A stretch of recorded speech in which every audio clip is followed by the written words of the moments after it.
Everyone, and welcome to Protecting Our Future, a webinar about occupational health and safety and employment standards for young workers.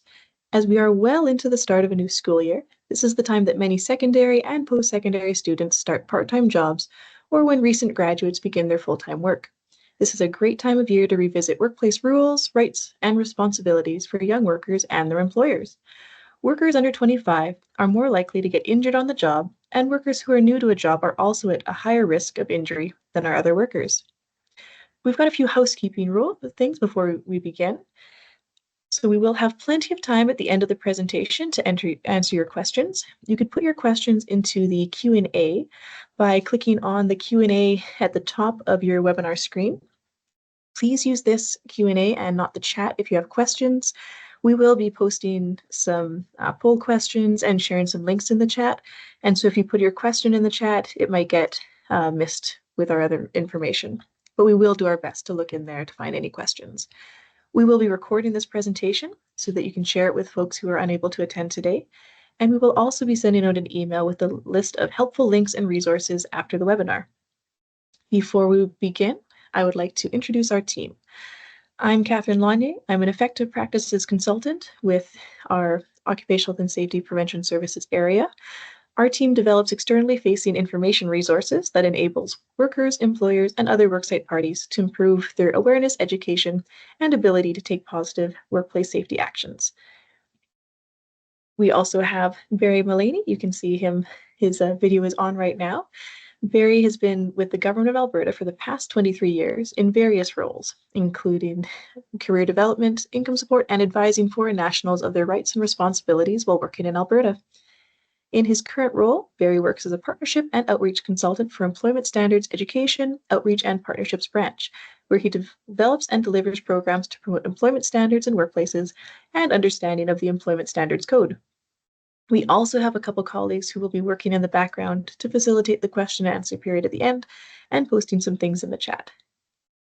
We acknowledge that what we call Alberta is the traditional and ancestral territory of many peoples presently subject to Treaties 6, 7, and 8, namely the Blackfoot Confederacy, Kainai, Piikani, and Siksika, the Cree, Dene, Saulteaux, Nakota Sioux, Stoney Nakoda, and the Tsuut'ina Nation and the Métis peoples of Alberta.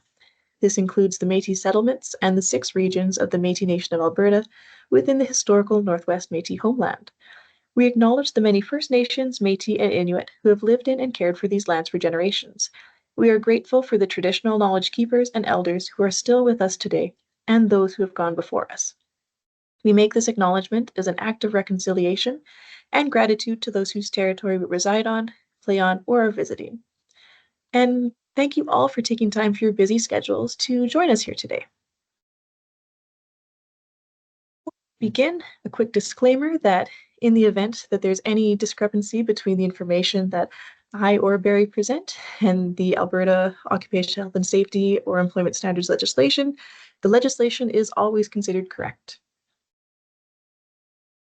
As I said, I'm going to start off our webinar looking at occupational health and safety. We're going to start with highlighting a fun video contest that engages young workers in injury and illness prevention. Then we'll look at the statistics of injuries, illnesses, and fatalities for younger workers, their rights and responsibilities, and an assortment of free tools and resources that we provide to keep workers and workplaces safe and healthy. Next, Employment Standards will take over and discuss general rules for youth, age-specific rules, and minimum wage information. So the video I'm about to show you is the winner of last year's National Focus on Safety Youth Video Contest with the Canadian Centre for Occupational Health and Safety.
Okay, so that was a fun and interesting video that was part of the contest last year.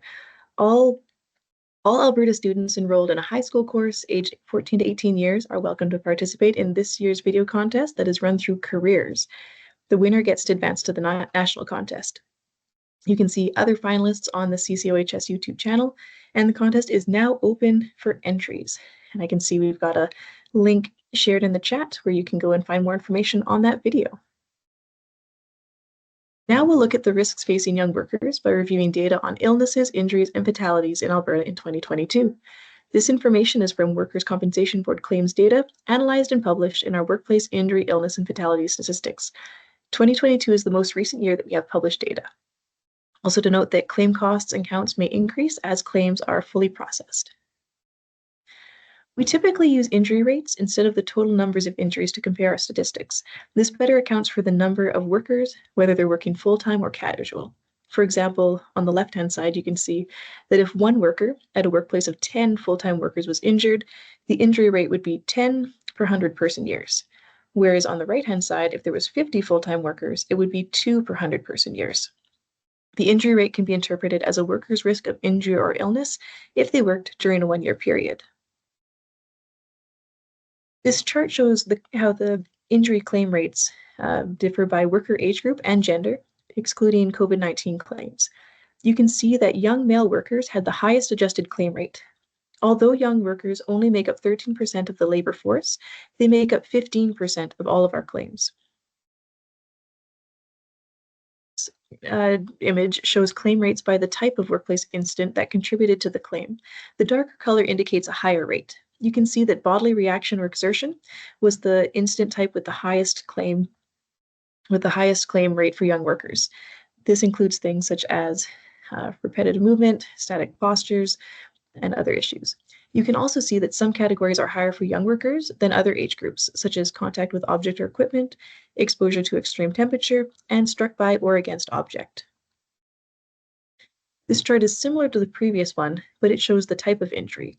Sprains, strains, or tears occur in 43% of injuries to young workers, and 17% of injuries affect the back. Finally, we have to look at fatalities. There were 7 fatalities involving young workers, which is ages 15 to 24 years, in Alberta in 2022. We have to remember that these were young people at the beginning of their lives. Now that we've reviewed injury, illness, and fatality statistics, the next part of this presentation is going to discuss how to keep workers safe and healthy through looking at their rights, responsibilities, and hazard assessment and control. Workers, employers, and supervisors all have rights and responsibilities through our OHS legislation. Under the OHS legislation, workers have 3 basic rights. Workers have the right to refuse dangerous work and know that they are protected from reprisal. Workers have the right to know about workplace hazards and have access to basic health and safety information. And workers have the right to participate in health and safety discussions and health and safety committees. Workers have a responsibility to ensure the health and safety of themselves and others, report any concerns about worksite dangers to their employer or supervisor, take part in any training provided by the employer, cooperate with anyone who's carrying out their duties under occupational health and safety legislation, such as an OHS officer, and use any required personal protective equipment, or PPE. In addition, they must not cause or participate in harassment or violence at work, or perform work that may endanger themselves or others unless they are competent to do so, or are working under the direct supervision of someone who is competent in the work. Supervisors have a responsibility to ensure workers' health and safety, prevent workers from participating in or being subject to harassment or violence, tell workers about all known or possible hazards in the work area, ensure workers follow the legislated OHS responsibilities, report health and safety concerns to their employer, and cooperate with anyone who is carrying out their duties under occupational and safety legislation, such as an OHS officer. Employers, finally, are responsible for ensuring the health, safety, and welfare of workers and others at or near the worksite, that workers know their rights under occupational health and safety legislation, that workers are not subject to and do not participate in workplace harassment or violence, that supervisors are competent and know the OHS requirements that apply to the organization's work, that health and safety concerns are resolved in a timely manner, that the Health and Safety Committee or Health and Safety representative complies with legislated OHS requirements. And now we're going to look over hazard assessment and control. And you can see in the chat, we've posted a link to a hazard assessment and control resource. So employers should be well aware of this process, but we do have a free handbook on our Occupational Health and Safety resource portal that goes more into depth. And you can see an image of it highlighted on the screen. Alberta's occupational health and safety laws require employers to conduct hazard assessments and to eliminate the identified hazards. If they cannot be eliminated, the employer must introduce controls to protect against the hazards. So there are 4 types of workplace hazards. Physical hazards include equipment, machinery, and tools, and workspaces with hot or cold temperatures. Biological hazards include bacteria, viruses, insects, mold, and plant materials. Chemical hazards include vapor, gases, dusts, fumes, and chemical mists. And psychosocial hazards include workplace harassment, violence, working conditions, stress, and impairment. And now we're going to do a little poll question just as to test our knowledge as I open it here. So this should appear on your screen and you can answer with your computer. Where is to just launching this poll. All right, so it should pop up on your screen. So if a worker complains of headaches, tiredness, and sore eyes, a delivery vehicle idles by a vent that draws air into the building. Would this be an example of a physical, biological, chemical, psychosocial hazard, or is it not a hazard? So if you can answer that, and then we'll share the results. I'll give you a few seconds as people respond. So we've got about 40 responses so far. All right. I'm going to close the poll and share our results. So I'm not sure if those appeared on your screen, but yeah, we had about 73% said chemical hazard, which is correct. Good job. Now I've got one more full question on hazards. So this one, a crew leader yells at a new worker. The worker is uncomfortable returning to work the next day. Is this a physical, biological, chemical, psychosocial hazard, or not a hazard? And again, we'll give a few minutes or a few seconds for people to respond. Great, I'm seeing most of the right responses, so I will close that poll. Pretty much everybody said it's a psychosocial hazard, which is correct.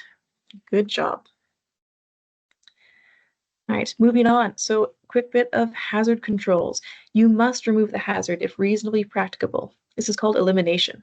If you cannot remove the hazard, then there are 3 control options, with engineering controls being the most effective, followed by administrative controls, and then personal protective equipment.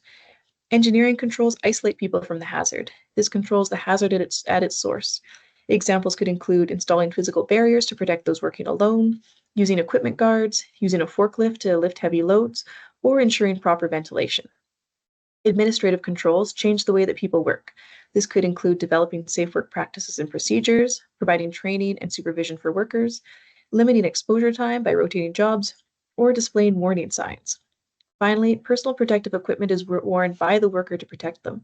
This is introduced only if the hazard cannot be eliminated and after engineering and administrative controls are found to be unworkable for a specific hazard. PPE could include certain types of footwear, safety glasses, respirators, protective gloves, or reflective vests. If the hazard cannot be eliminated or controlled by using a single control method, the employer may use a combination of engineering controls, administrative controls, and personal protective equipment. And we have more information on hazard controls in some of our resources. So finally, I'm going to talk about some free tools and resources to support our healthy and safe workplaces. As we saw, workplace hazards can result in illnesses, injuries, and fatalities. These are also preventable. So we're going to showcase free resources we've developed to keep our workplaces healthy and safe. So I've got another poll question I wanted to launch.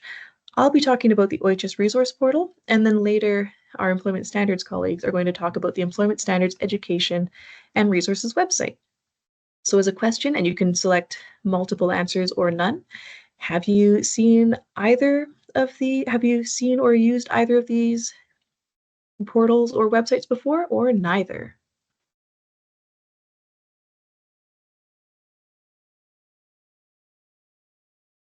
And again, we will be sharing links both in the chat and also afterwards we'll be sending out a list of resources as well that you can share with others.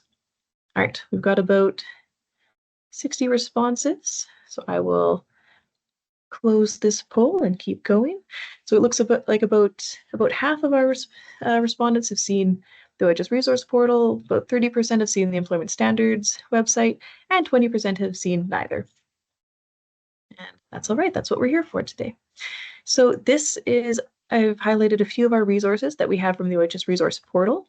We've got guides, e-learning modules, videos, fact sheets, fillable templates, and other tools. You can search by your industry type, the health and safety topic, or audience type of either employer, small business, supervisor, prime contractor, worker, or young worker. On this slide, I've highlighted some of our popular tools. So on the left is the Guide to OHS Employers. The middle is our OHS Starter Kit. And on the right is a couple examples of some of our policies and procedure templates, which are fillable Word documents that you can download and use to build or strengthen your health and safety management system. We also have a young worker section of our OHS portal, and so I wanted to highlight a couple of those resources that are specific for today. So this is a tip sheet for parents of young workers. It looks at both occupational health and safety pieces and also some of our employment standard things to keep in mind and potential questions you might have.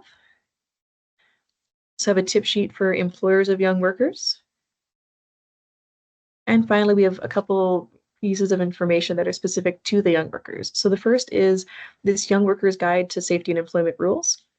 Whereas the employer and parent tip sheets that I just showed are fairly high-level two-page documents, this guidebook is 40 pages and provides information on hazards, WHMIS, what to do if you get injured at work, how to talk to your supervisor about safety concerns, and much more. So it's a much more thorough document to provide to young workers.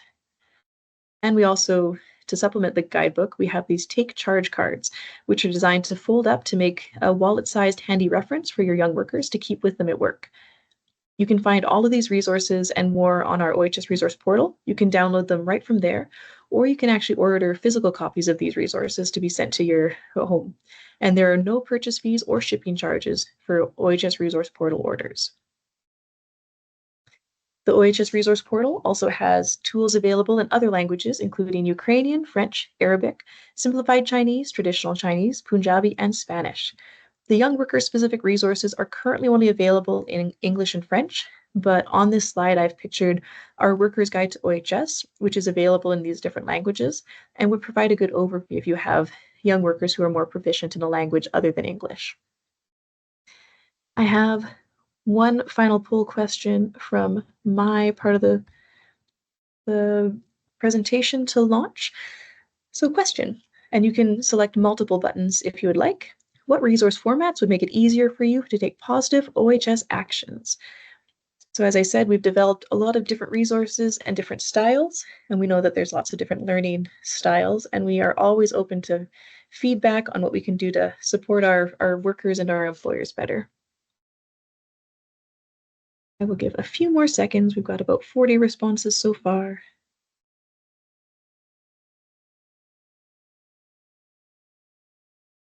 Excellent. Now we've got a little over half of people reporting. So I will close that poll. Looks like a pretty even distribution, although less for bulletins, which is good to know. My final two slides, I wanted to leave you with places to go if you have additional occupational health and safety questions or concerns. First, you can go to Ask an Expert on alberta.ca. This is where you can fill out an online form to get feedback to your OHS questions, such as about legislation or hazards. And then this is our OHS Contact Center, where you can go if you have concerns about immediate danger or injury from work to you or for anyone else. You can either call or use their online reporting tool. You can report unhealthy or unsafe conditions at a workplace, and you don't have to be a worker at the workplace to do so. You can also request to remain anonymous, although you will not get as much feedback if you remain anonymous. Your call goes to the OHS Contact Center advisors, and if you use the online method, OHS acknowledges receipt of online concerns via email within 3 business days. Follow-up actions by OHS depend on the nature of the concern and the number of concerns that are being processed at that time. On the screen, I've got a list of resources, which some have been shared in the chat, and others we will be sending out after the presentation to help you if you have any questions. And finally, I will pass it over to Barry, who will lead you into employment standards. Thanks, Barry. Wonderful. Thank you so much for that, Catherine. Much appreciated. Just need to do one more thing on my end, and then we should get started. I'm noticing we've got over 110 people here, so great to have such a great response to today's event, and glad that you are all here. So yes, my name is Barry Mullaney, and I'll be talking about young workers and the rules that apply to them within employment standards. So what are employment standards? The Employment Standards Code provides the minimum standards of employment. Employment standards rules apply to most employees working in Alberta, with a few exceptions like those who work in federally regulated industries such as banks and telecommunications and air transportation. And these industries often have alternate legislation defining those workers' entitlements and their protections. So when covered under Alberta's employment standards, employers and employees cannot make agreements for less than minimum standards. There are some unique rules for different industries found in the regulation, like the way overtime hours are determined for the oil well servicing or trucking industry, or how general holidays are treated for construction employees. And the Employment Standards Code also establishes the framework for program delivery and enforcement of the entitlements under our code. And while the code establishes minimum standards, an employer can choose to offer greater benefits to the employee if they wish. So that's kind of a broad overview of what is of what employment standards are. But let's get into a little more specifics, at least some titles here for you. So these are some of the areas that the Employment Standards Code covers. We look at items like hours of work in a day and minimum wage, overtime and overtime pay, rest periods required in a day or throughout a month, general holidays like Christmas and Family Day. We also look at vacations and vacation pay. We do take a look enforce unpaid job protective leaves like maternity leave or bereavement leave or family illness leave, and terminations and notices associated with severing an employment relationship. Of course, we look at the employment of youth, which is obviously our focus today for our presentation, as well as the payment of earnings and the record keeping that must occur. And it also includes our program administration and enforcement. So there's a lot there to definitely cover. So before I get into the heart of our presentation, I just wanted to cover a few areas in which employment standards doesn't apply to, just so you're aware of that as well. So the rules in this presentation only apply to paid employment. They do not apply to items like volunteering, working around the home, and community activities. So, for example, activities that aren't considered employment, though they might feel like employment, are doing chores around the home or lending a hand to friends or family, helping out on the farm, or participating in community groups like 4-H. As well, these rules in this guide do not apply if you are self-employed or working as an independent contractor. So this may include jobs like babysitting or shoveling snow or lawn cutting that you may be doing in your neighborhood to earn some extra dollars. So just wanted to bring that up. Now, before we get actually started, I wanted to ask a question. We'll just do that with another poll here. We'll just bring that up in a moment here. Here we go. So I want to ask you, what is Alberta's job creation student wage?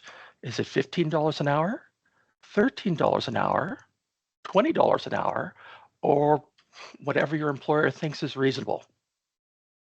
So we'll get you to enter in those responses. And I can see there's a few already. Oh, wow, we've already got like 60 responses. So we'll keep it going for just another moment or two, and then we'll talk about that a little bit further. All right. looks like everybody's put that in. And the correct answer is $13 per hour. And let me talk about that in our next slide. You might be a little bit surprised to hear that.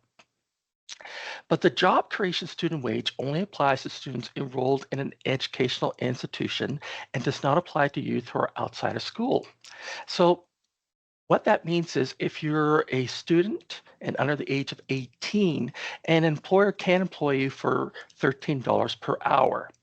Once you reach the age of 18 or above, they will definitely need to pay you $15 per hour. And not everybody knows that. So let's get into a little more detail about all of those.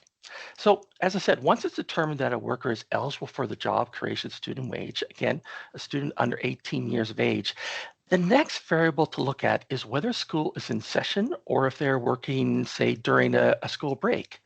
So when school is in session, the 28-hour threshold applies. So this means that the first 28 hours per week, a student receives $13 per hour.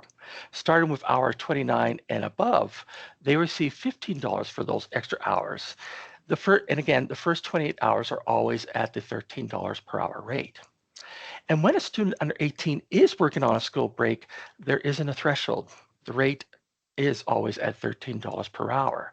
Now, the school breaks times vary from school to school, and school breaks include summer vacation, Christmas, winter holidays, and of course, spring break. And note that these rules only apply again to students under 18. If the worker is not a student or is over 18, they receive the regular minimum wage, which again is $15 per hour here in Alberta. Now, employers are able to lower the wage of students under the age of 18 who are making $15 per hour, but they don't have to. And they can do this even if the student was hired several years back, unless the student's in a collective agreement with a fixed wage. Now, there wouldn't be too many students with that, but there are some. And in those cases, the wages in the collective agreement still applies. As well, in all circumstances where a current employee's wages is going to be reduced, an employer must tell the employee that they are going to reduce the employee's wages before the start of that pay period when the lower wage would take effect. All right, so let's keep on going. So now we're going to talk a little bit more about the payment of your earnings. So employers must pay their employees at least once per month or use one of the following pay periods listed on this slide here. That'd be a daily, weekly, bi-weekly, or semi-monthly. And an employee isn't considered paid until they've actually received the funds. Earnings must be paid within 10 days after the end of the pay period in which they were earned, and pay statements should accompany those payments. And as always, electronic statements are permitted as long as employees have confidential access and can also print out a copy of that statement. Now, before I go to the next slide, I'd like to ask another poll. So let me just move up to where that is here, and we'll get it launched for you. So our question here is, how long does an employer have to pay a worker if they are fired? So if you could just put in your answers there, is it 14 days, 10 days, 31 days, or could it be either 10 days or 31 days? I'll just give you a moment to fill that in.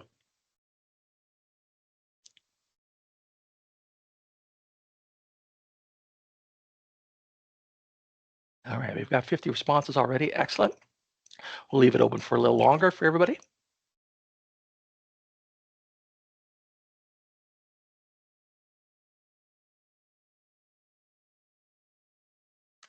Okay, and we'll bring that to a close in 3, 2, 1.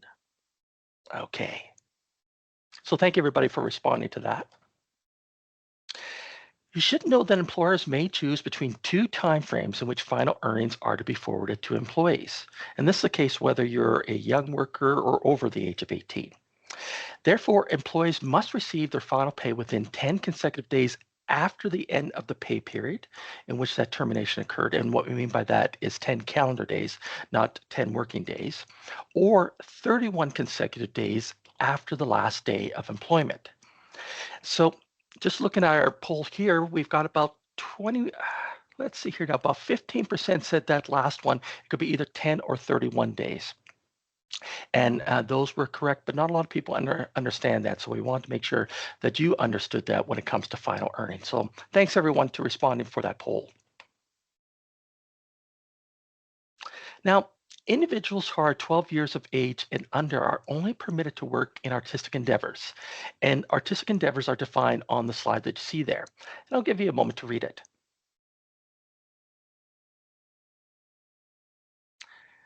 So youth in this age group require parental or guardian consent as well as a permit. Provisions and restrictions for employment will be outlined in the permit if it has been approved. And the permit application process can be found at the website on the bottom of this slide.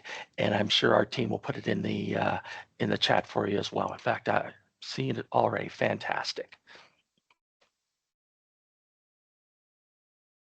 Now, the second age category are youth, age 13 and 14 years old. So youth in this age group also require parental or guardian consent, but may work outside of school hours in a wider range of jobs without a permit. And again, I'll give you a moment or two to read that one.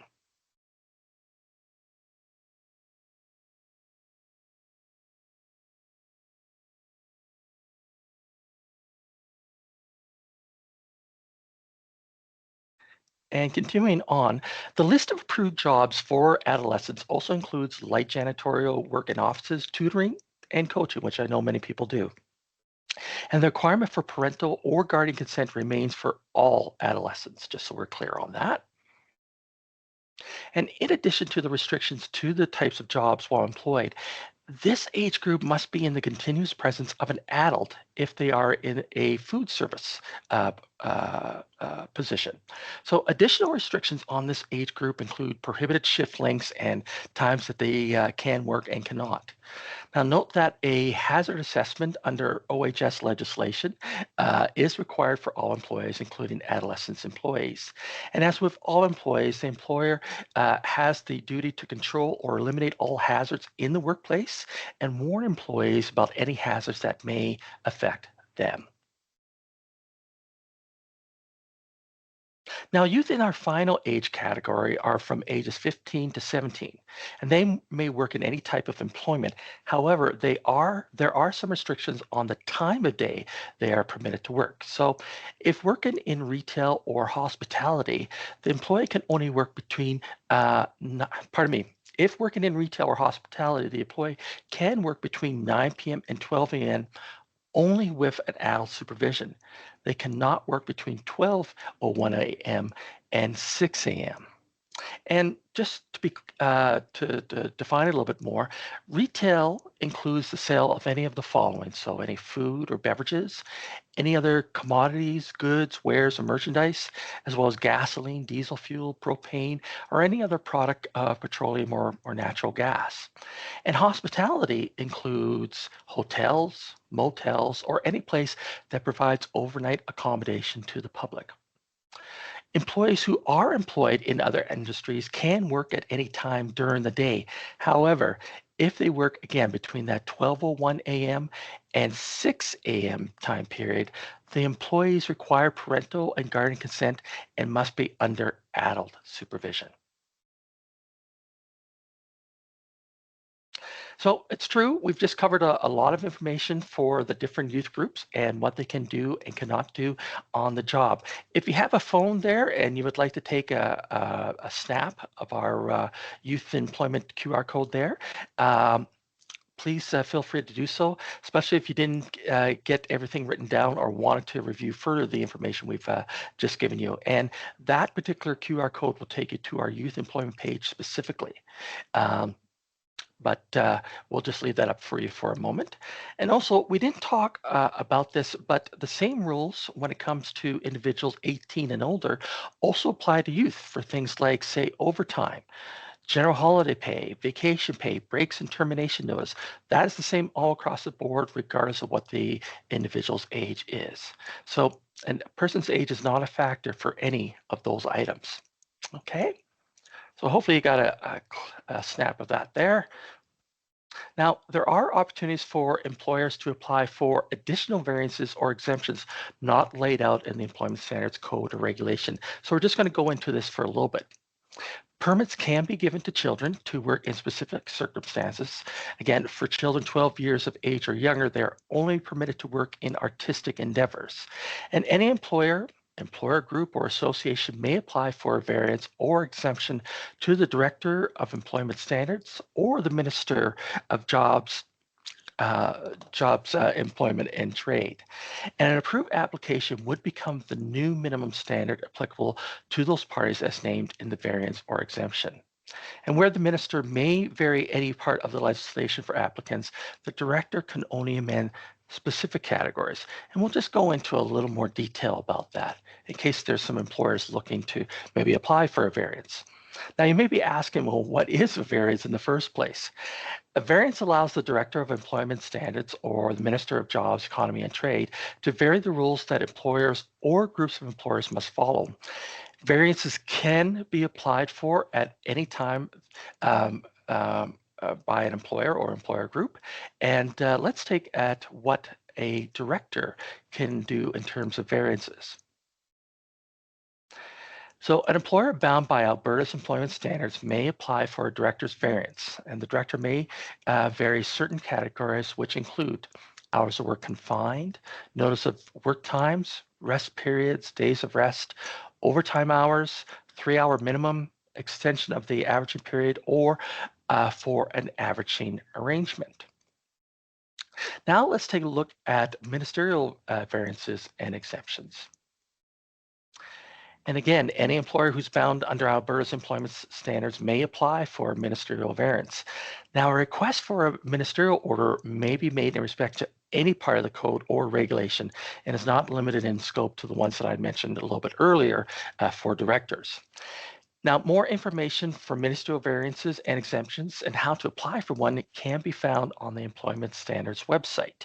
And I'm sure we'll have that already in our chat there, or it'll be added very soon. So that brings me to the end of my presentation on youth employment. And again, if you have your phone out, you can take a click of that QR code for the Employment Standards website. And it covers all the areas that we have mentioned before, like minimum wage and general holidays, job protective leave, termination, all of those items are covered on there for that QR code. And if you would like to ask us a question, you can give us a call at 1-877-427-3731. Again, that number is 1-877-427-3731. And if you wish to make a complaint or share an anonymous tip with Employment Standards, you can do that as well. And again, just click that QR code or take a pic of that QR code, pardon me, at the top right there, and we'll be able to take you to that information. I'll just leave that up for another brief moment. Now, I did want to talk a little bit about anonymous tips. Anonymous tips are just that. They're anonymous. Employment Standards doesn't know and cannot find out who submitted the tip. And sometimes employees feel more secure sending an anonymous tip than making, say, a formal complaint to us. Now, you should know all tips are reviewed, but priority is given to tips involving vulnerable workers, which includes youth workers, as well as those with information regarding potential human trafficking and those related to chronically non-compliant employers. Now, although all tips are reviewed, not all tips are investigated or result in enforcement action. As the tip is anonymous, though, no follow-up can be made with the person who submitted the concern. So we just wanted to let you know about that too. So we're going to spend